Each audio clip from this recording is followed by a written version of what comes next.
Supremo Tribunal Federal decidiu ontem que, quando houver atraso no pagamento de um financiamento imobiliário, os bancos e outras instituições financeiras, que tenham feito esse tipo de contrato, podem tomar, sem decisão judicial, aquele imóvel que está sendo financiado e que foi dado como garantia. Claro, só pode acontecer se ele foi dado como garantia. Na verdade, não é uma mudança, mas é uma confirmação de uma lei de 1997, Fernando Henrique Cardoso ainda era o presidente, e que estabeleceu esse tipo de contrato, essa possibilidade. Ou seja, ou o sujeito vai na construtora, então ele começa a pagar, ele pode desistir do negócio antes da entrega das chaves, depois que as chaves são entregues, não. E aí, muitas vezes, ele é obrigado a buscar financiamento. Ou então ele já começa o pagamento sob financiamento, sob um contrato de financiamento. E em 97 foi estabelecido que aquele próprio imóvel financiado pode ser apresentado como garantia para aquele que está financiando, o financiador. E o financiado, claro, com isso tem taxa menor de juros do que teria sem dar o imóvel como garantia. Não é por acaso que 99% dos contratos são feitos sob esse modelo, com o próprio imóvel financiado sendo oferecido como garantia. Então, o Supremo não decidiu que a partir de agora será assim. Ele decidiu que continuará sendo assim. Tanto que muita gente que saiu comemorando, Poxa, que legal que o Supremo fez isso. Agora as taxas vão cair ainda mais. Não vão cair. Não vão cair porque isso já vigora desde 97 e alcança 99% dos financiamentos. Quase totalidade, portanto. Então não há novidade, mas há algumas questões interessantes, porque até agora esse assunto não havia chegado ao Supremo. Chegou porque um cidadão de São Paulo tinha um contrato assim com a Caixa Econômica, houve um atraso no pagamento e a Caixa, então, sem ordem judicial, via cartório, retomou o imóvel. Tomou o imóvel. Não é nem retomar porque não era dela. Ela toma o imóvel. E aí, vai para leilão.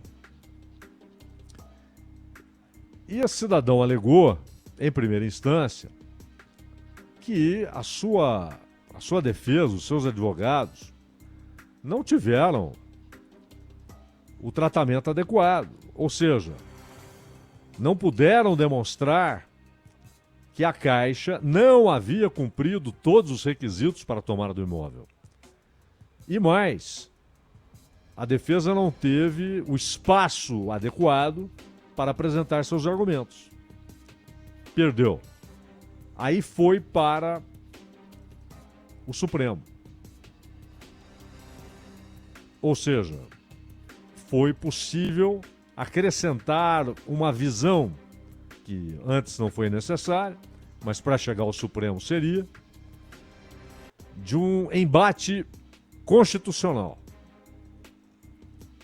que basicamente se refere a um direito previsto na Constituição, um direito à moradia. Quantos brasileiros são privados desse direito? A discussão chegou ao Supremo.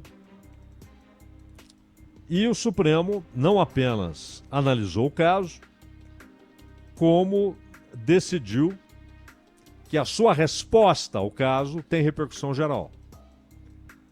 Ou seja, passa a valer para todos os casos e passa a ser a referência para todas as decisões judiciais em casos semelhantes. Quando você olha, o que foi discutido? Se a lei era constitucional? Basicamente foi isso que foi levado ao Supremo? Sim, Basicamente foi isso. E o Supremo decidiu que a lei é constitucional, não fere a Constituição. Ou seja, oficialmente é essa a resposta do Supremo. Mas as justificativas apresentadas pelos ministros vão em outra direção, com exceção exatamente daquele que apresentou o voto divergente, o Edson Fachin. Só ele abordou de fato a questão constitucional do direito à moradia. Então, fica claro que houve um impacto no mercado imobiliário quando essa possibilidade foi aberta. Isso é indiscutível. E aí, com os bancos contando com tamanha garantia, o próprio imóvel, porque é óbvio que os juros contêm risco de inadimplência. No caso brasileiro, os juros contêm risco de inadimplência e lucro estratosférico, ganhos astronômicos dos bancos em todas as operações de crédito, todas, inclusive cartão de crédito, consignado, crédito especial, crédito pessoal, financiamento de automóvel. Aquela história do sujeito que compra um carro e paga 2, dependendo do contrato, ele paga 3 carros. Mas é o único modo que ele tem, ele faz as contas, bom, essas parcelas aqui eu consigo. E aí, aquele contrato de 5 anos, né? E obviamente ele vai pagar 2, 3 carros ali. Agora, no caso do imóvel, valeu a pena para muita gente que conseguiu manter as prestações em dia, quando muito atrasou ali 1 ou 2 meses. Mas, ainda mais numa economia tão instável como a brasileira, em termos de crescimento, geração de empregos, abertura de postos de trabalho, produção de desemprego, né? Demissões em massa. Muita gente não consegue. Quantas prestações são suficientes, prestações atrasadas, para que o banco fale, opa, me dá o imóvel aí que está atrasado? 3 prestações. No ano passado, nós tivemos uma decisão do governo, que passou pela Caixa Econômica, de possibilidade de usar o fundo de garantia para cobrir até 1 ano de prestações atrasadas. E no final do ano, quando expirou o prazo para essa medida extraordinária, o fundo de administração, a curadoria, né, do fundo de garantia, decidiu estabilizar em 6 meses. Então você pode buscar financiamento no seu próprio fundo de garantia para bancar ali, pelo menos, no máximo, 6 prestações atrasadas. Só que com 3 prestações atrasadas, o banco já pode requerer o imóvel. E aí entram, antes da gente ver o que os ministros disseram, porque isso é que é muito relevante nesse caso, é bom lembrar o seguinte: o banco toma via cartório. Ele não vai à justiça. Ele não move a ação. Ele vai no cartório, diz, ó, não pagou, portanto, transfira para mim. No entanto, há uma decisão do Superior Tribunal de Justiça, porque antes do assunto virar uma discussão constitucional, o Superior Tribunal de Justiça é que dava a palavra final.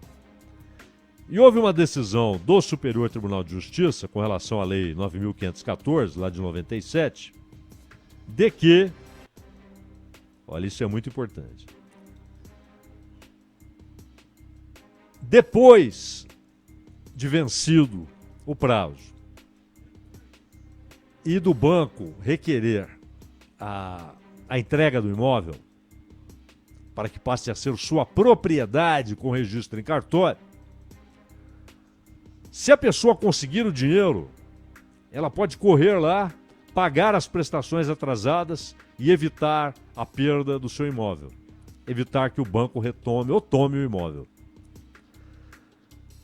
Está lá no recurso especial, alienação fiduciária de coisa imóvel, purgação da mora após a consolidação da propriedade em nome do credor fiduciário. Ou seja,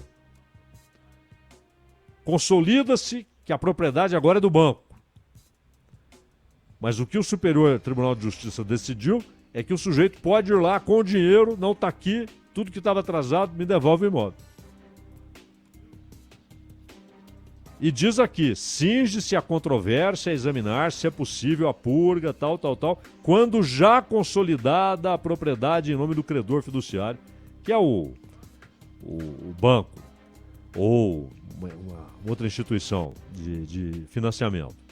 No âmbito da alienação fiduciária de imóveis em garantia, o contrato, atenção, que diz o STJ, não se extingue por força da consolidação da propriedade em nome do credor fiduciário, mas sim pela alienação em leilão público do bem objeto da alienação após a lavratura do auto de arrematação.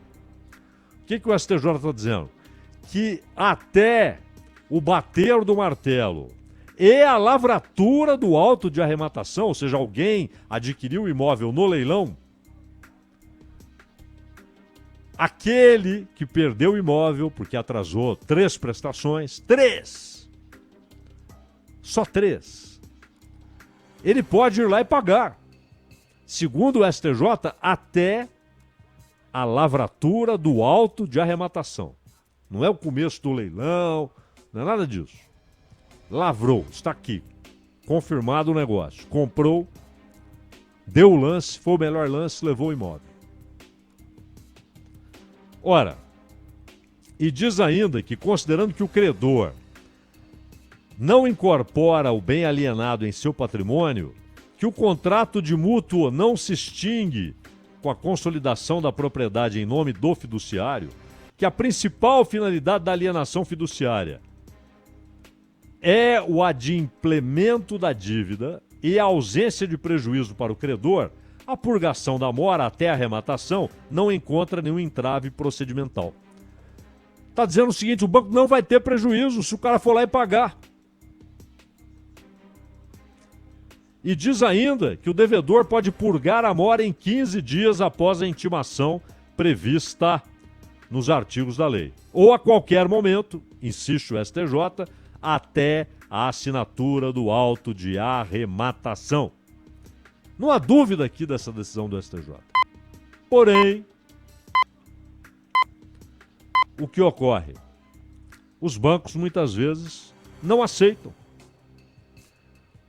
Eles avisam, passados 15 dias daquele aviso, o sujeito corre lá com o dinheiro, não, seu prazo expirou. Seu tempo passou, você tinha 15 dias desde que foi comunicado. Você não pagou, o prazo expirou, acabou, não tem mais negócio. O STJ diz que tem, que ele pode pagar o que deve até a concretização definitiva do leilão do imóvel. Qual a dúvida? Só que os bancos, obviamente, preferem o leilão do que entregar o imóvel de novo para o cara e ficar recebendo as mensalidades. E pode ocorrer do imóvel ser vendido, porque ele pode fazer de novo aquele tipo de contrato com o comprador. Aquele que arremata no leilão, ele pode também fazer uma operação financiada. Ele pode receber um crédito e dar o imóvel como garantia. E aí pode ocorrer de o banco leiloar aquele imóvel algumas vezes. É muito mais negócio. Então esse é o primeiro problema. O que o Supremo decidiu é que a lei não é inconstitucional. Lá de 97, aliás, quanto tempo depois, hein? Quanto tempo depois para tomar essa decisão? 26 anos. Tá bom, tá valendo, não vai haver nenhum terremoto no mercado de crédito imobiliário, os bancos não precisarão aumentar a taxa de juros, não haverá diminuição da oferta de imóveis para esse tipo de negócio, ou seja, imóvel financiado, com o próprio imóvel entrando como garantia. Pelo contrário, isso aí dá até mais solidez, porque agora quem financia, o financiador, que torna-se credor, ele está tranquilo. Ele tem a garantia do Supremo de que não haverá contestação. Ele pode via cartório pegar o imóvel. Tá bom, a lei está valendo. Ótimo que os juros continuem. Porque são os menores juros do mercado geral de crédito. São os menores. Não são baixos, mas são os menores. Não é?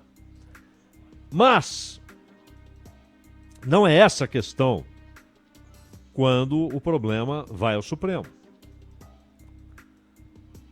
O que chega ao Supremo é: escuta, não estamos discutindo mais se é bom para o mercado imobiliário, se os juros são menores que outras operações de crédito, porque essa é uma operação de crédito. É um tipo de operação de crédito. Não estamos discutindo se o banco tem tantos dias para fazer o leilão, se o sujeito que atrasou as parcelas tem tantos dias depois do comunicado para pagar.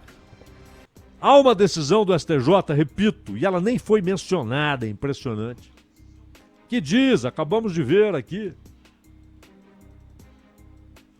que ele pode pagar e, portanto, ficar com o imóvel, não entregá-lo ao banco, até a consolidação, o ato definitivo do leilão. Quando se documenta que alguém adquiriu aquele imóvel por intermédio de um leilão. Isso é o que diz o STJ, o Superior Tribunal de Justiça, o principal tribunal do país para questões não constitucionais. Deveria ser a palavra final. Mas aí o Supremo tem de dizer se tudo isso é constitucional ou não. Mas o que nós vimos, ouvimos e lemos é um festival de considerações econômicas, financeiras, a respeito do problema da moradia, da linha de crédito. Mas há uma questão central, e essa é a única questão constitucional, e, portanto, a única que deveria tirar dos ministros o sim ou o não. E essa questão foi levantada pelo Edson Fachin, que disse que continua a entender que, diante da ponderação entre a proteção do agente financeiro pelos riscos assumidos e a preservação dos direitos fundamentais do devedor, especialmente quando se trata do direito fundamental social à moradia, deve assegurar todos os meios para garantir o melhor cenário protetivo do cidadão e sua dignidade como um mínimo existencial. Só a Carmen Lúcia acompanhou o Fachin. O voto do relator, Luiz Fux, que basicamente versou sobre questões do mercado de crédito imobiliário. E não há a menor dúvida que a garantia faça com que os juros sejam mais baixos, é óbvio. Mas é preciso entender todo o processo. Não há dúvida que se alguém concordou, não, eu dou o imóvel em garantia, ele sabe que está sujeito a perder o imóvel se não pagar. Não há dúvida, está em contrato. Não é essa a discussão. Mas sim, o fato de que o Supremo decidiu é O banco não precisa ir ao Poder Judiciário. Ele toma via cartório. Mas o cidadão, para recuperar o imóvel ou para desfazer a tomada do imóvel pelo banco, tem de ir ao Judiciário. Caberá a ele, portanto, o custo. E aí, enfrentando nos tribunais, quem não tem o menor problema em manter uma pendência judiciária por anos, com os melhores advogados e tal, que são os bancos. Para eles, o custo disso é dinheiro de pinga. Então, por que é importante deixar aberta a porta do judiciário? Porque uma coisa, o sujeito financiou um imóvel, ele tem outros 5, ele não vai morar naquele imóvel, aquilo para ele é um investimento. Isso é uma coisa. Outra é o sujeito que só tem aquele imóvel que ele está pagando e mora lá. O que o Fachin disse é que não estão tomando só o imóvel, estão tomando a casa, o lar, a moradia, que segundo a Constituição é direito fundamental. Ou seja, o Fachin tocou no ponto constitucional. Estamos lidando com o direito fundamental. Mas como distinguir? No judiciário, não no cartório. O cartório não tem nada com isso. O cartório não vai dizer, não, você tem razão, não, vamos ouvir as partes. Não, o cartório simplesmente ele formaliza uma situação. Ele testemunha a legalidade daquela ação. Mais nada. Ele atesta o negócio. Quem pode dizer esse caso é diferente daquele é o judiciário. Mas espera aí, eram as 3 últimas prestações? Ou então faltavam 5, o cara pagou durante 6 anos, ele pagou direitinho, agora faltavam 5, aí ele atrasou 3. Isso não tem de ser considerado? E o lugar onde isso deve ser considerado não é o judiciário? Esse é o ponto-chave. O Supremo Tribunal Federal não estava lá para decidir aquilo que já havia sido decidido pelo STJ. Perfeito, o banco, ninguém discute isso. Que o banco pode tomar, claro que pode, tá? É uma garantia. Isso não está em discussão. É um direito. As duas partes concordaram, perfeito. Só que, quando o banco diz, você foi avisado há mais de 15 dias, já são 17 dias, então você não pode mais pagar. O STJ diz que pode. Pode pagar até a concretização do ato de compra por intermédio de um leilão do imóvel. É isso que está dizendo o STJ. Então não era essa a discussão. O que o banco pode tomar é óbvio. Mas o que o Supremo decidiu é, o banco não tem de ir ao judiciário. Agora, se o sujeito achar que seus direitos foram feridos, ele que vá ao judiciário. Ele pode até recuperar no judiciário, mas é por conta dele. A reação é que será no judiciário. A ação não. A ação é meramente um ato cartorial. E tudo isso não é impertinente. São coisas discutíveis. A questão é, no Supremo, só havia um tema a ser discutido. O direito constitucional à moradia. Ou seja, alguém que só tem um imóvel. Mora naquele imóvel. Sua família mora naquele imóvel. E mesmo assim, o que o Fachin está dizendo não é, não pode tomar. Não, ele não disse isso. Ele disse, deve ir para o judiciário. Por essas questões, que de repente o juiz analisa e fala, peraí, esse cara pagou direitinho o tempo todo.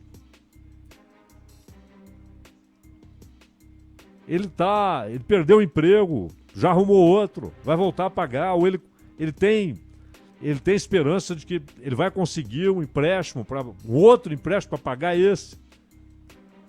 Ele está buscando soluções. Só um juiz pode fazer isso. Há um outro caminho, que é quando o sujeito percebe que, aliás, essa é uma recomendação dos advogados que lidam com o assunto. Percebeu que a mensalidade está ficando insustentável, vá ao banco financiador e diga o que está acontecendo. Fala, ó, eu preciso renegociar. Então, o que cabe no meu bolso é isso aqui. Claro, vai pagar por isso, não é? Você vai ter um financiamento mais longo, um prazo maior e, portanto, juros maiores. Há um custo. É óbvio. Mas procure o banco. Percebeu que não vai dar, ou que esse mês foi possível, mas o mês que vem não será, vá no banco. O mais cedo possível. O mais cedo possível, porque você ainda não está em inadimplência. E o banco tende a ouvi-lo. O banco não quer atrasos. Se você diz, eu não posso pagar isso, posso pagar aquilo, vamos fazer um novo contrato, geralmente o banco aceita. Já as transferências de um banco para o outro, mudar o credor, não tem resultado em nada. Porque basicamente é a Selic que determina. O parâmetro é a Selic, é isso que vai determinar os juros. Então vai ser muito parecido um banco com o outro. Além do custo, o sujeito olha, pô, por que esse cara está saindo? Ele não está conseguindo pagar. É difícil você fazer essa transferência, porque hoje os dados circulam livremente e rapidamente. Mas o que chama a atenção é que, de novo, 8 de 10 ministros, já que a Rosa Weber ainda não foi substituída, aliás, imagino, um chute, que se ela lá estivesse, seria 8-3, ela votaria com o Fachin e com a Carmen, mas isso agora é mera especulação. Mas 8 ignoraram o único ponto que cabia ao Supremo. Se, por se tratar de direito constitucional, isso não deveria sempre passar pelo crivo do judiciário. Porque, repito, uma coisa é o sujeito que tem lá 5 imóveis, compra mais um financiado, que acha que é bom negócio, é um investimento. Outra é quando o sujeito está pagando a sua casa, a sua única casa, a única moradia da sua família. E, de repente, ele pode, em 15 dias, perder um imóvel. É uma questão social. É muito mais do que uma questão financeira. Ronald Gimenez.